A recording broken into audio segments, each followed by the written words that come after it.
Bonjour, je m'appelle Alexis Tétrault en compagnie de Pierre Norris et David Santarossa et bienvenue à Magnum Opus.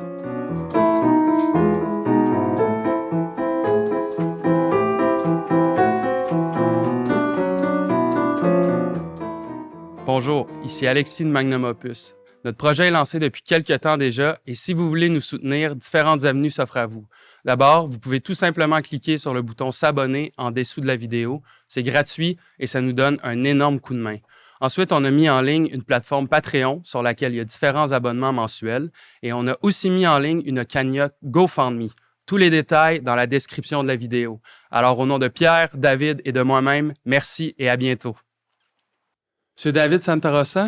Bonjour, bonjour. À vous la parole. Oui, je voulais vous parler de... l'ancien président français, Nicolas Sarkozy, a été condamné à faire de la prison. Là, il y a toute une polémique autour de ça, là, mais c'est pas tout à fait ça qui nous intéresse aujourd'hui. C'est qu'il apporte en prison, et il l'a annoncé, 2 livres. En fait, 3. Selon ce que j'ai compris, en France, on a le droit d'avoir 3 livres lorsqu'on va en prison. Donc, on peut les apporter. Donc, il a apporté... Le premier livre qu'il a apporté, c'est Le Comte de Monte Cristo, que j'ai juste ici. En fait, Le Comte de Monte Cristo est en 2 tomes. Donc, ça fait 2 sur 3. Donc, déjà, c'est un investissement. Là. Tu choisis 2 livres sur 3 pour le même titre, en quelque sorte. Donc, histoire extrêmement connue, n'est-ce pas, d'un homme, Edmond Dantès, qui est condamné de manière injuste, qui va faire de la prison, je pense, pendant quelque chose comme 14 ans. Donc, déjà là, à nouveau, je ne veux pas entrer dans la polémique, mais on voit quand même que le message est lancé. Le président Sarkozy, l'ancien président Sarkozy, lance un message de « j'ai été condamné de manière illégitime, en quelque sorte. » Et je m'évaderai. Et je m'évaderai peut-être, exactement. Donc, comme je le dis, ça, c'est deux volumes sur 3. Et je tiens à le souligner, s'il y en a qui n'ont pas encore lu Le Comte de Monte Cristo, c'est absolument génial. Ouais. Moi, c'est quand même en tout quelque chose comme 1400 pages. Là, mais au terme des 1400, on en aurait pris plus quand même. Ouais. C'est vraiment très, très bon. Mais je dis ça, mais en même temps, le premier tome est meilleur que le deuxième, à mon sens. Je suis d'accord avec toi. On fera un épisode sur le Comte de Monte Cristo, ça viendra. Donc ça, c'est les 2 premiers livres que Nicolas Sarkozy apporte. Et l'autre, c'est une biographie de Jésus. Ouais. Donc ça aussi, ça envoie quand même une forme de message. Donc Jésus condamné injustement. Mais bon, ce qui est intéressant, c'est que ça fait vraiment les manchettes en France. Là. Peut-être, Alexis, tu voulais dire un mot là-dessus? Là? Quel pays, hein, quand même. Non, mais quel pays littéraire formidable. C'est-à-dire qu'un président est condamné et il y a des je ne sais pas combien d'articles sur les livres qu'il apporte en prison. Franchement, ce trait de caractère des Français de la France, ceux qui nous écoutent, merci, vous êtes sublimes. Des articles sur quel livre un condamné amène en prison. Je trouve ça délectable, c'est délicieux. Alors, c'est tout ce que je voulais dire là-dessus. En n'entrant pas dans les détails de la polémique, évidemment, je laisse les gens se faire une opinion sur est-il condamné à tort ou non. C'est pas la question, mais le message politique envoyé par quel livre j'amène en prison, quel panache. C'est parfait. C'est intéressant. Oui, j'ai trouvé ça vraiment fascinant, le choix de livre de Sarkozy. Puis, outre le fait que, oui, dans les 2 cas, on a là des gens qui sont condamnés injustement, puis on comprend le message qu'il y a là-dedans. Il y aurait juste à rajouter l'apologie de Socrate par Platon, puis le trio serait complet. Là. C'est aussi ce que je trouve intéressant dans les 2 choix de livres qu'il a amenés, c'est les 2 solutions qui s'offrent à lui face à cette condamnation injuste. Ouais. Est-ce qu'il va pardonner ou se venger? On ne sait pas trop exactement où est-ce qu'il va s'en aller. C'est quand même fascinant comme choix. Là. Mais moi, ce que j'aime beaucoup dans son choix d'amener une biographie de Jésus, c'est que au-delà du fait que Jésus a été condamné à tort et a été mis sur la croix, c'est qu'il y a une notion centrale dans le christianisme, c'est la liberté intérieure. C'est-à-dire, peu importe ce qui m'entoure, peu importe que je sois un esclave ou quelqu'un de très riche, tant que j'ai la liberté intérieure au regard de Dieu, tout va bien, tu sais. Donc, oui, il y a la dimension, tu sais, plus... côté stoïciste. Stoïcien, oui, d'une certaine manière, oui. Fait qu'il y a plusieurs couches à son choix qui est plein de panache. Oui, absolument. Oui. Donc là, je me suis posé la question, ce serait quoi mes 3 livres que j'apporterais si j'étais en prison? Évidemment, ce serait une condamnation injuste. Vous le savez, je suis un bon citoyen. Mais je connais cette théorie. Oui, c'est ça. Donc, les trois auxquels j'ai pensé, donc dans un premier temps, un livre classique en histoire de l'art. Donc, je me suis dit, si je suis en prison, je vais apporter un livre de Gombrich, l'histoire de l'art, qui est peut-être le livre d'histoire de l'art le plus connu. Je me suis dit, ça prend un peu de lumière en quelque sorte, ça prend un peu qu'est-ce que l'histoire de l'art peut m'apporter, ce que l'humanité a de mieux à nous apporter aussi. Puis ça, c'est un excellent livre, d'ailleurs, introductif. Donc, il nous parle des Égyptiens, il nous parle d'architecture, de la Renaissance, des impressionnistes. Est-ce qu'il est illustré? Il est illustré, absolument, Génial. exactement. Ah, Donc, oui. à la fin, il y a toutes sortes de planches. Là. Donc, c'est vraiment un beau livre d'introduction. Donc, je me suis dit, c'est quelque chose qui peut nous nourrir lorsqu'on est pris en prison. Premier choix solide, camarade. Ensuite, je me suis tourné vers René Descartes. Donc, là, je monte, mais il n'y a rien. René Descartes, issu là en Pléiade, exact. Moi, c'est dans mon parcours intellectuel, c'est peut-être le premier philosophe avec qui je suis tombé en amour, entre guillemets.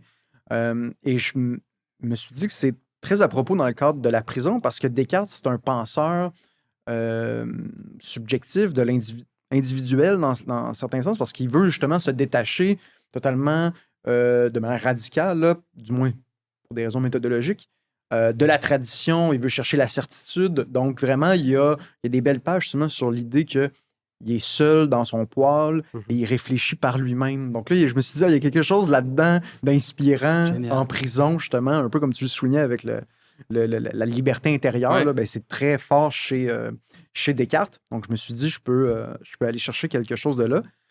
Et mon troisième choix, c'est bien beau la solitude, mais en même temps, il faut se tourner aussi. Il faut s'ennuyer un peu de ses amis. Donc, avec Les Trois Mousquetaires d'Alexandre Dumas aussi, qui est une œuvre magistrale sur la loyauté, le courage, l'aventure, l'amour aussi, Ouais. qui est un des livres les plus connus dans l'histoire de la littérature mondiale. Et c'est un livre, assurément qu'on va faire un épisode sur ce Sur les livre. Trois Mousquetaires, Ouais, Parce que j'espère bien. c'est un C'est sûr. incontournable. Absolument. Je sais pas, est-ce que vous aviez des idées en tête, peut-être pas trop, mais un livre à apporter en prison? Oui. Pierre? En fait, honnêtement, moi, quand j'ai vu la nouvelle de Sarkozy, ma première réflexion, la première a été de dire quel panache, c'est fou comme histoire. Ensuite, la deuxième réflexion a été, admettons que moi, j'irais en prison, qu'est-ce que j'amènerais? Puis là, ma première idée a été de dire, je pense que j'amènerais les mêmes livres. Quelque chose du genre. Mais en fait, à bien y penser, honnêtement, je pense que moi aussi, j'amènerais le comte de Monte-Cristo en prison. Puis pas dans le sens que je chercherais à m'évader puis à récupérer un trésor, peut-être un trésor libyen. Et ensuite, essayer de me venger par la suite.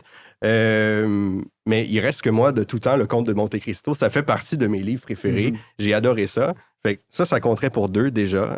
J'amènerais ça. Mais sinon aussi, j'amènerais La Grosse Brique de Proust, À la recherche du temps perdu. Je ne l'ai jamais lu. J'ai jamais lu une seule ligne de Proust. J'ai cette brique-là dans ma bibliothèque. Ce livre-là me fait peur, mais il m'attire en même temps. Je le regarde. Pourquoi ne pas le lire en prison? Voilà, en fait, tout simplement. Très bien. Mais ça, il y a un imaginaire depuis qu'on est tout jeune de se dire, ouais, là, je manque de temps pour lire, là. Ouais. Mais si j'étais en prison, là, je lirais. Fait que là, il y a quelque chose de paradoxal un peu Ouais. là-dedans. là. Ouais. Mais je pense que tous les jeunes sont déjà passés cette réflexion-là. Très juste. Alexis? Moi, tu m'as volé un peu mon choix. Moi, il y aurait La recherche du temps perdu, Mhm. parce que j'adore ces livres que je n'ai pas terminés. Je l'avoue sans honte. Je suis rendu à Albertine disparue. Puis j'ai arrêté dans la dernière année parce que je n'avais plus tant de plaisir à le lire. Et je trouvais criminel de continuer à lire Proust seulement pour dire « j'ai lu Proust ». Donc, j'ai hâte aux vacances de Noël parce que j'ai hâte d'y retourner. Mais je suis rendu à Albertine disparue. Moi, j'ai adoré La recherche du temps perdu. C'est vraiment le chef-d'œuvre des chefs-d'œuvre pour moi. On dit souvent qu'il faut passer à travers du côté de chez Swann pour tomber dans la beauté avec à l'ombre des jeunes filles en fleurs. Je suis en total désaccord. Pour moi, du côté de chez Swann est un des plus beaux livres que j'ai lus dans toute ma vie. L'émerveillement s'est fait automatiquement. Donc, La recherche du temps perdu de Proust, que je t'encourage à lire, évidemment. Et l'autre, mais ce serait pas un choix parce que j'ai beaucoup aimé ou parce que ce serait Les Misérables de Victor Hugo, parce que j'aurais du temps pour le lire.